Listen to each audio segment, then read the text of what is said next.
Hey, what is up YouTube? Today I'm going to be bringing you a 17 and 5 or 17 and 8 quick scoping gameplay on interchange. I think it is, yeah, interchange.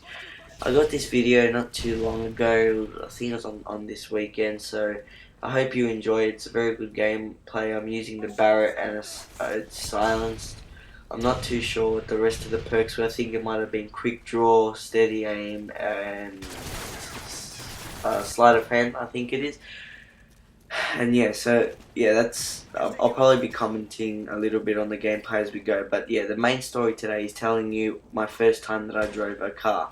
So let me set the scene for you here. I was about 13 years old. I'm 14 now, and basically it took me a couple of shots to get this guy. I got a hit mark and then I just missed, and this guy was just a spray, so that was kind of crappy of me. But anyway, I needed the kill.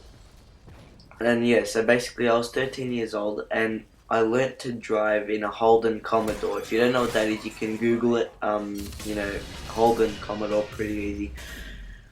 It was my dad's car. It had power steering, air conditioning, and it had the works. It had good brakes. It had good steering. It was easy to drive and it was automatic. So it was a perfect learning car. It really was. And the good thing is we're building a house at this present time, so we have a lot of free free area for me to drive. I got a triple kill there, got my attack helicopter. That was my highest kill streak, so yeah, it resets now. And yeah, so basically I had a lot of room for error. It didn't matter, because there wasn't any houses built, there wasn't any lampposts, no fire hydrants there, so it was perfect place to actually learn. So me being a 13-year-old, I'm a car enthusiast. I like Holdens, and of course the sports car, but I think Fords are crap. You go Holden. Yeah, that was the background information for me driving my first car. So then what happened was I went around my first time and I nearly actually crashed into the curb, right? Because the roads were made, they were developed and stuff, but I almost crashed into the curb and scraped the ribs.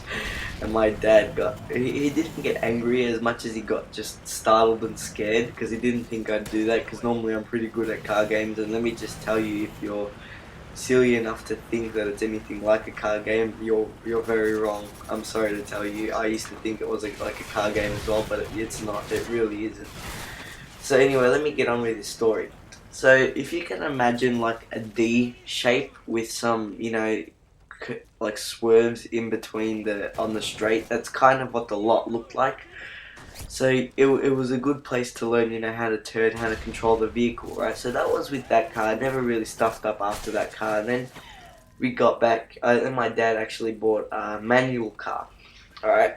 Now, this car, I think, was the one that I learned to drive the best with, because this one gave me the feel of the clutch, of the gears, of concentrating a bit more when I drive, right? So this car was great. It was a Ford Telstar. I didn't like it. It was my grandpa's car. We were borrowing it off him because my dad had an accident in the other car. Anyway, it was still, nevertheless, it was a pretty decent car to learn in. And yeah, so let me tell you the rest of the story now. So we're at my lot now, yeah, this house here. So there's all the dirt and stuff. And I learned to drive it, and I stalled it the very first time. For those who don't know, you kind of have to rev the car to about 1,500 revs before you can actually let the clutch out slowly, because you need the power, you need the torque and stuff, so the car can actually start off. You can't just let the clutch out straight away. And I didn't know that, so I let the clutch out really fast. I'm watching too many Fast and Furious movies. And those who have seen Fast and Furious, you see like the gear motions and stuff, and you can actually change like that only when you're going quick enough. You see that they let the clutch pedal out straight away, but they're obviously more expensive gearboxes than what this Ford Telstar had. And you can see there, I clearly missed the guy loads of times, and I stuffed up there too.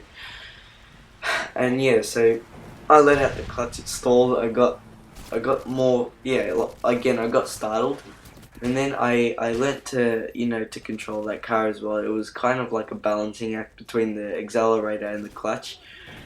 and it ended up being yeah, it ended up being a big learning curve for me, because then I learnt to drive a van. Right now, a van, for those who don't know, has more torque obviously than a normal car, because it has to tow more. So this van had a fair bit of torque, so the clutch tolerance was a lot more. What I mean by that is you could let the clutch out a bit quicker without stalling the car.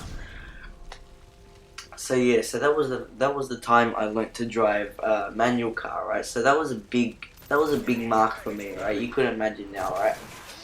And so next I'm gonna get to the time I actually accelerated over 100 kilometers in a car. So by this time now, I only got up to maybe gear 3. So now it was time to step it up a bit, I guess. And what happened was my father took me behind these factories, and we lined up the car. It was a very straight, very long road. So he lined up the car for me, and we sorry, pardon me. He got the car rolling, and then just to straighten it up and stuff, and he did. Then he said, all right, now you go behind the wheel, and he said, get up to 20 kilometers, then you put your foot to the floor. And I said, you sure? And he said, yeah, no worries. So I did what he said, and surely enough, within maybe 5 or 6 seconds, we were that high. We were going very, very fast. And that was the first time I drove a car, and the first time I accelerated over 100. I hope you enjoy this gameplay. Yeah, it was on interchange. You'll see my score now. Thanks for watching, and I'll see you guys later.